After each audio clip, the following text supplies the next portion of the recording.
Olá pessoal, tudo bem? Está começando mais uma aula de Química 1 com o professor Diego Araújo, do cursinho da UEL. Hoje a gente vai trabalhar um conteúdo um pouco diferente em relação aos assuntos abordados anteriormente. A gente vai partir para a Físico-Química e começar com o conteúdo de soluções. O que seria uma solução? Solução é uma mistura homogênea de duas ou mais substâncias. Vamos tentar relembrar lá na Química 2, primeira apostila, o que seria uma mistura homogênea.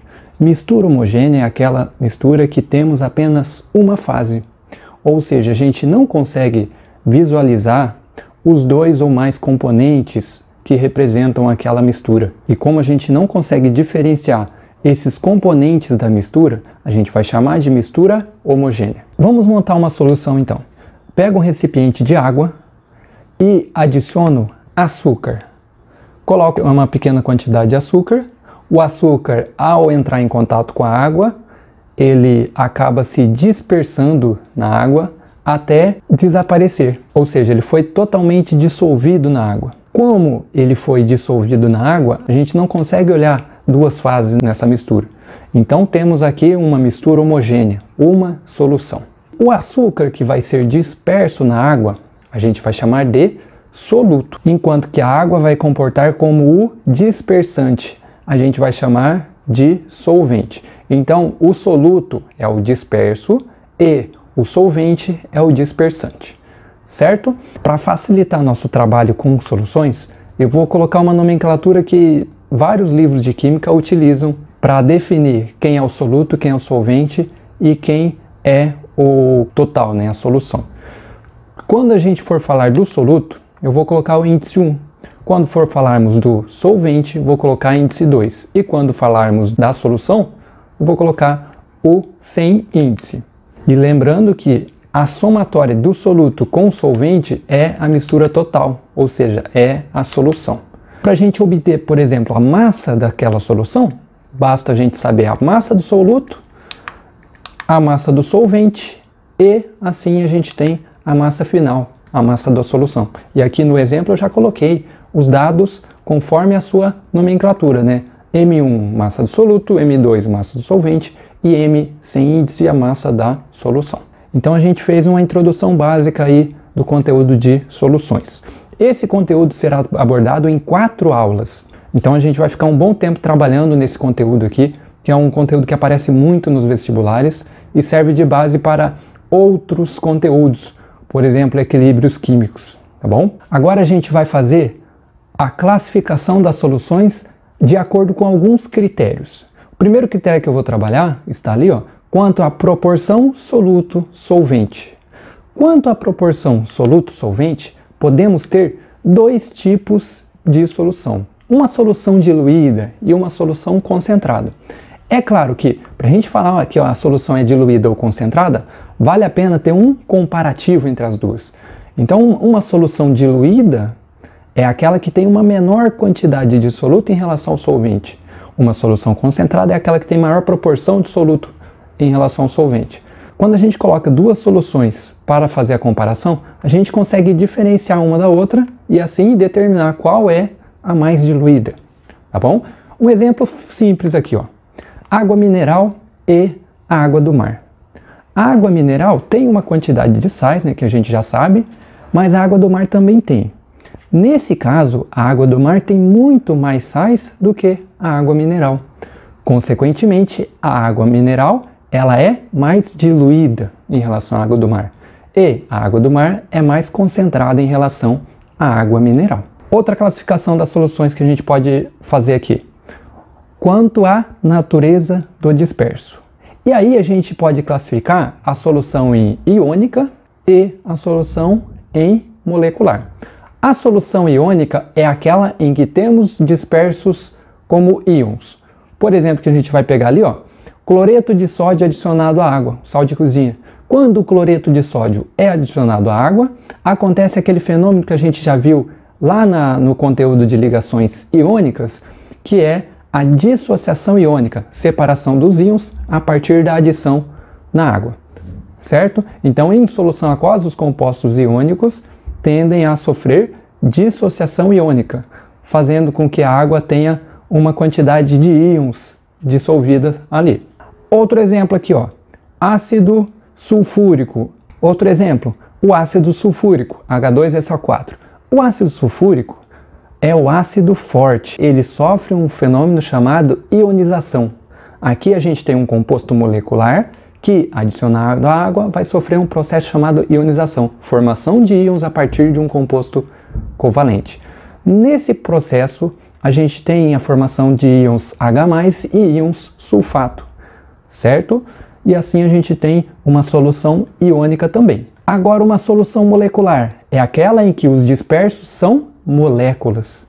Por exemplo, o que a gente viu anteriormente, a adição do açúcar, né, da sacarose à água, a adição da glicose à água. São exemplos de solução molecular. Outra maneira da gente classificar a solução, quanto ao estado físico ou estado de agregação. E a gente tem aí soluções sólidas, por exemplo, ligas metálicas, mistura homogênea de 2 ou mais metais, tá bom? Solução líquida, a gente pode ter o álcool 70% como exemplo, soluções aquosas em geral, tá bom? E solução gasosa, uma mistura de qualquer gás sempre vai ser uma mistura homogênea. Não tem como haver uma mistura heterogênea entre dois gases. E como exemplo aqui a gente tem o ar atmosférico, é uma mistura de vários gases. Os mais importantes, nitrogênio, 78%, oxigênio, 20% a 21%, e temos outros elementos em geral, tá bom? E a classificação aqui, mais importante que a gente precisa saber, é quanto à saturação. E quanto à saturação, a gente tem 3 tipos de solução. Uma solução insaturada, uma solução saturada e uma solução supersaturada, tá bom? E como que a gente vai determinar se a solução é insaturada, saturada ou supersaturada? A partir do coeficiente de solubilidade. O que seria esse coeficiente de solubilidade? Vamos estudar agora. Pegando a definição ali, coeficiente de solubilidade é a máxima quantidade de soluto que pode ser dissolvida a determinada quantidade de solvente. Então, a máxima quantidade de soluto que pode ser dissolvida em determinada quantidade de solvente. E a gente vai pegar um exemplo aqui para entender. Pega um recipiente, coloco uma quantidade de água e vou adicionar aqui cloreto de sódio, conforme a nossa animaçãozinha ali. Então, coloquei uma quantidade de sal, o que a gente observa? O sal se dissolve na água. Isso todo mundo já prevê. Coloquei mais uma quantidade de sal, o que acontece? O sal se dissolve na água, certo? Coloquei mais uma quantidade de sal, o que acontece? O sal se dissolve na água, mas olha que coisa interessante a gente percebe. A formação de uma quantidade de sal ali no fundo do recipiente que não se dissolveu. O que aconteceu? Provavelmente a gente já adicionou a quantidade máxima de sal que pode ser dissolvida. Então, a gente pode dizer que aquela solução atingiu a saturação, atingiu o coeficiente de solubilidade, atingiu o máximo que pode ser dissolvido naquela quantidade de líquido, tá bom? Naquela quantidade de solvente. Então, temos aí uma solução saturada. Uma solução saturada. E aquela quantidade de sal que não se dissolveu? A gente vai chamar de corpo de fundo ou corpo de chão. Certo? Mais uma coisa importante aqui do coeficiente de solubilidade. O coeficiente de solubilidade depende da temperatura. Depende da temperatura. Dependendo da temperatura, a gente pode ter um aumento ou uma diminuição da capacidade daquele sal se dissolver na água. Tá bom? Ou se dissolver no solvente que a gente for trabalhar. Então aqui, por exemplo, coeficiente de solubilidade do cloreto de sódio a 0 graus Celsius. A gente consegue dissolver 35,7 gramas por 100 gramas de água. Enquanto que a 30 graus Celsius a gente consegue dissolver um pouquinho mais, 36 gramas por 100 gramas de água. Parece que não é uma diferença grande, né? Mas dependendo do sal que a gente for trabalhar, a diferença é muito maior, tá bom? Então o coeficiente de solubilidade depende da temperatura que a gente está trabalhando. Certo? E já que a gente está falando dessa temperatura, vou falar para vocês o seguinte, curvas de solubilidade. Curvas de solubilidade são gráficos que apresentam a variação dos coeficientes de solubilidade em função da variação da temperatura. Vou pegar um gráfico aqui que está representado o seguinte: no eixo das ordenadas a gente tem a solubilidade do KNO3 em água, ou seja, quantos gramas de nitrato de potássio pode ser dissolvido em 100 gramas de água, certo? No outro eixo, né, no eixo das abscissas, a gente tem a temperatura. E assim a gente consegue determinar, consegue verificar se tem uma variação da solubilidade do sal ou do soluto em relação à temperatura, a variação da temperatura. Nesse gráfico a gente já observa o quê? Um aumento da solubilidade do sal em função do aumento da temperatura, certo? E assim a gente tem no lado a tabela também. A tabela mostra o seguinte, que conforme aumenta a temperatura, de cima para baixo ali, né, a gente tem um aumento da solubilidade. E assim a gente compara a tabela ao gráfico. Olha ali, 50 graus Celsius. 50 graus Celsius, a solubilidade do KNO3 é 85,5 gramas por 100 gramas de água. Vamos ver isso no gráfico? É só traçar ali no gráfico, a partir dos 50 graus Celsius a gente tem a solubilidade de aproximadamente ali, ó, 85 gramas por 100 gramas de água. Vamos pegar outro dado ali. 80 graus Celsius, a solubilidade é 169 gramas de KNO3 por 100 gramas de água. E a gente pode ver isso no gráfico também. Só pegar ali, ó, a 80 graus Celsius, traçando a reta, a gente chega ali um pouquinho acima de 160, né, entre 160 e 180, ou seja, 169 gramas por 100 gramas de água. Então, é dessa maneira que a gente consegue comparar um gráfico de curva de solubilidade ou uma tabela mostrando as variações da solubilidade em função da variação da temperatura. Tá bom? Mais uma coisa importante com relação à curva de solubilidade. Existem aquelas soluções que aumentam a solubilidade conforme aumenta a temperatura. Existem as soluções que diminuem a solubilidade conforme aumenta a temperatura. E assim a gente tem uma dissolução endotérmica e uma dissolução exotérmica. A solução endotérmica é aquela que gosta de calor. Quanto mais calor, melhor para dissolver, tá bom? Pegando um gráfico ali, ó, coeficiente de solubilidade em função da temperatura. Exemplos aqui, ó. Alguns comportamentos, né, de solutos que vão se dissolver na água. Conforme aumenta a temperatura, olha observado na curva verde. Olha observado na curva vermelha. Aumentou um pouquinho a solubilidade. Olha observado na outra curva, curva amarela. Aumentou a solubilidade, certo? Conforme aumenta, a temperatura aumenta a solubilidade. É a dissolução endotérmica. E a dissolução exotérmica? Vai ser o contrário. A gente vai observar ali, conforme aumenta a temperatura, é pior para dissolver. Aumentando a temperatura, diminui a solubilidade. Um exemplo importante aqui são os gases no líquido. Se a gente pegar um exemplo do nosso cotidiano, o refrigerante forma mais gás quando ele está bem gelado ou quando ele está a temperatura ambiente. Se a gente tentar abrir um refrigerante a temperatura ambiente, ele pode até extravasar por fora do líquido, tá bom? De tanta pressão que aquele gás faz para sair do líquido. Conforme aumenta a temperatura, é pior a solubilidade do gás no líquido, certo? Um outro exemplo que a gente pode utilizar, se aumentar a temperatura da água do rio, pode diminuir a oxigenação do rio. Consequentemente, alguns peixes podem acabar morrendo, né, nesse processo. Então esse seria um argumento dos ambientalistas com relação ao aquecimento global, poderia causar a morte maciça de peixes, tá bom? Então agora que a gente conheceu o coeficiente de solubilidade, vamos aprender a classificar a solução em insaturada, saturada e supersaturada, tá bom?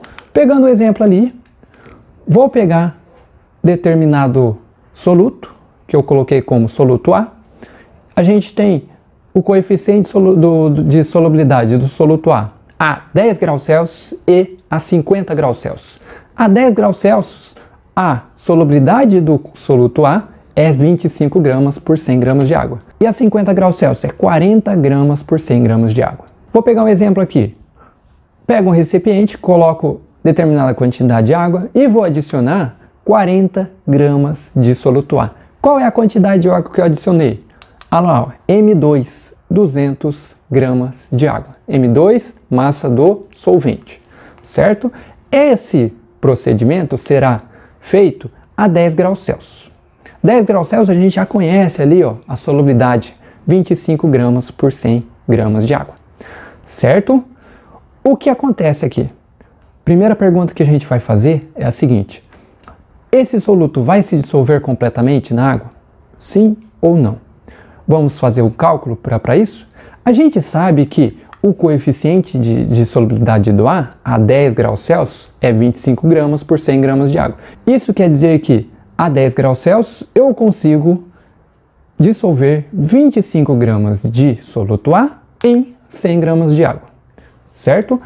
E agora, para a gente dissolver determinada quantidade de soluto A em 200 gramas de água, quantos gramas de soluto eu posso dissolver?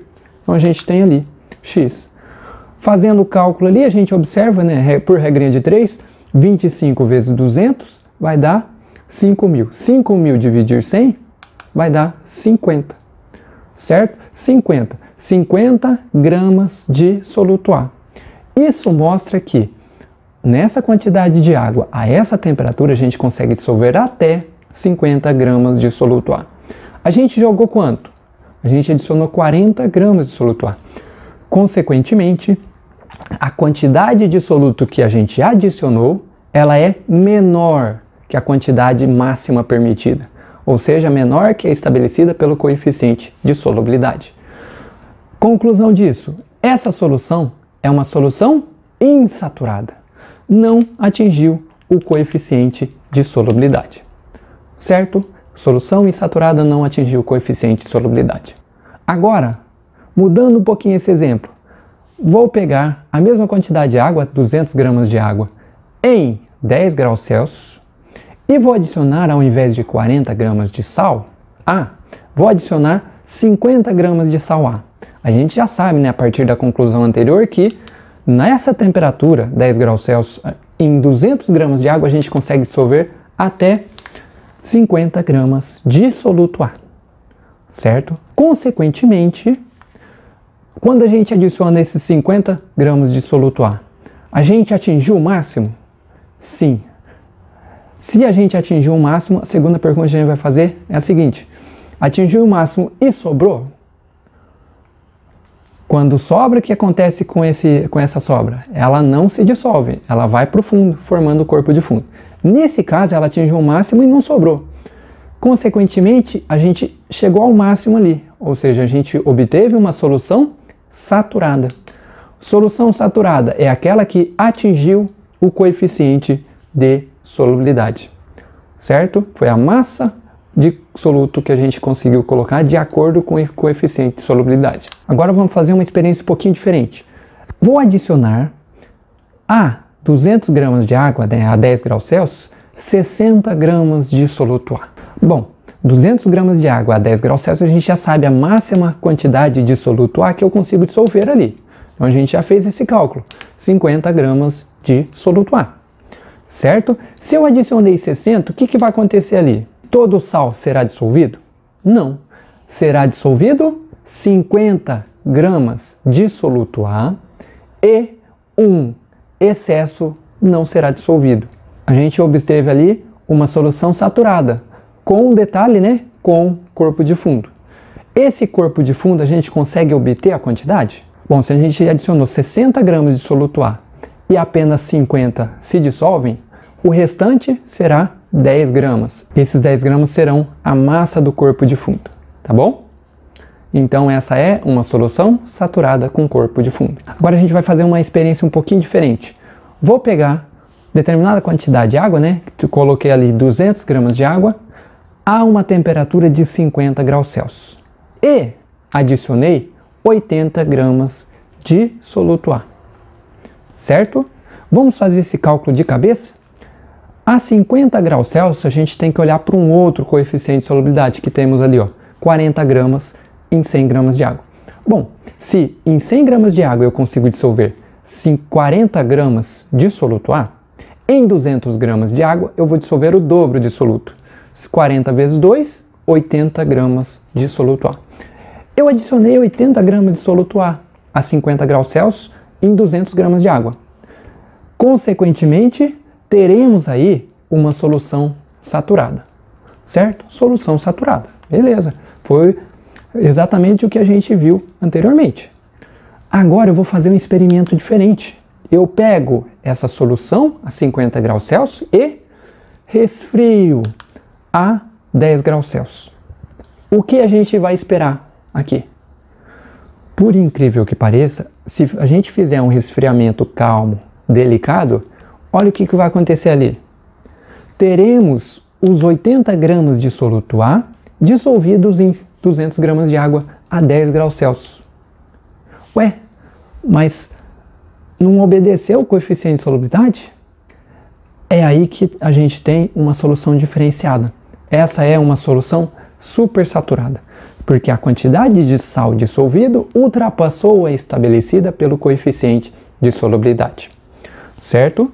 Essa solução, ela sempre vai ficar assim? A solução supersaturada? Não, é uma solução instável. Basta a gente agitar aquela solução ou jogar uma pequena quantidade de soluto ali, que a gente vai formar o corpo de fundo, certo? Então, nesse caso, a gente tem uma solução instável. Essa é a solução supersaturada. Fazendo um exemplo ali, então, chacoalhei a solução, a gente tem a formação do corpo de fundo e teremos uma solução saturada com corpo de fundo. Dá para a gente obter também a quantidade de corpo de fundo ali? Dá, né? Se a 10 graus Celsius vai dissolver 50 gramas de soluto A em 200 gramas de água, se a gente adicionou 80, a gente vai ter ali no final 30 gramas de corpo de fundo. Essa é a solução saturada com corpo de fundo a partir de uma agitação de uma solução supersaturada, certo? Vamos fazer um exercício da apostila para dar uma pincelada em tudo o que a gente falou? Eu pego o exercício número 1, que vai trazer um gráfico ali, ó. Com base no gráfico abaixo, responda. E esse gráfico já tem as suas legendas, né? No eixo das ordenadas a gente tem ali, ó, gramas de soluto para saturar 100 gramas de água. No outro eixo, o eixo das abscissas, a gente tem a variação da temperatura em graus Celsius. A gente observa alguns comportamentos diferentes de alguns sais, né, de alguns solutos ali. O NaNO3, nitrato de sódio, a gente observa um aumento da solubilidade em função da temperatura. O KNO3, um aumento grande da solubilidade em função da temperatura, o nitrato de potássio. Temos também, ó, NH4Cl, cloreto de amônio, aumento da solubilidade em função do aumento da temperatura. Temos também o cloreto de sódio, que quase constante ali, mas a gente tem um mínimo aumento em função da temperatura. E o outro é o sulfato de cério, Se2SO4,3. Nesse caso, a gente tem uma diminuição da solubilidade conforme aumento da temperatura, certo? Nesse caso, seria o quê? Aquela dissolução exotérmica que eu falei anteriormente, tá bom? Com base no gráfico, responda. Letra A. Entre os sais citados, qual tem a sua solubilidade diminuída com a elevação da temperatura? Esse último que a gente falou, Ce2SO4,3, sulfato de cério. Certo? No gráfico a gente consegue ver nitidamente isso. Entre os 5 sais citados, qual apresenta a menor variação da solubilidade em função da temperatura? A gente viu ali que é o cloreto de sódio. Praticamente temos uma constância. Na verdade, um aumento muito mínimo em relação ao aumento da temperatura. Tá bom? Letra C. Entre o NaNO3 e o KNO3, qual é o mais solúvel em água? A gente pode pensar o seguinte, vai depender da temperatura. Por exemplo, a 20 graus Celsius, o mais solúvel é o NaNO3, o nitrato de sódio. Mas se a gente aumentar um pouquinho a temperatura, para cima lá de 50 graus Celsius, para cima de 50 graus Celsius, a gente tem o seguinte, a gente pode prever que a solubilidade do KNO3, o nitrato de potássio, é maior, certo? Então a gente pode colocar aí que depende da temperatura que a gente vai trabalhar. A partir de 50, 52 ali, 50 e poucos graus Celsius, a gente tem uma solubilidade do KNO3 maior do que o NaNO3. Por último, a letra F. Aproximadamente qual a quantidade de NaNO3 que satura 50 gramas de água a 20 graus Celsius? Primeiramente, a 20 graus Celsius, vamos olhar no gráfico a solubilidade do nitrato de sódio. A 20 graus Celsius, a gente tem ali a solubilidade do nitrato de sódio é aproximadamente 75 a 78 gramas por 100 gramas de água. Se é 75 a 78 por 100 gramas de água e 50 gramas de água, ou seja, metade de água vai ser a metade soluto que eu consigo dissolver. Consequentemente, a quantidade vai ser aproximadamente 35 a 38 gramas por 50 gramas de água, certo? Então, essa vai ser a resposta. Como ele colocou aproximadamente, pode colocar lá 38 gramas, tá bom? Então, assim a gente finaliza esse exercício. Espero que tenham entendido esse conteúdo. Na próxima aula a gente vai continuar falando de soluções e coeficientes de solubilidade, né? E trabalhar mais exercícios relacionados ao cálculo de coeficiente de solubilidade. E nas próximas 2 aulas a gente vai conhecer melhor sobre aspectos quantitativos das soluções. Qualquer dúvida me procurem e até semana que vem. Tchau!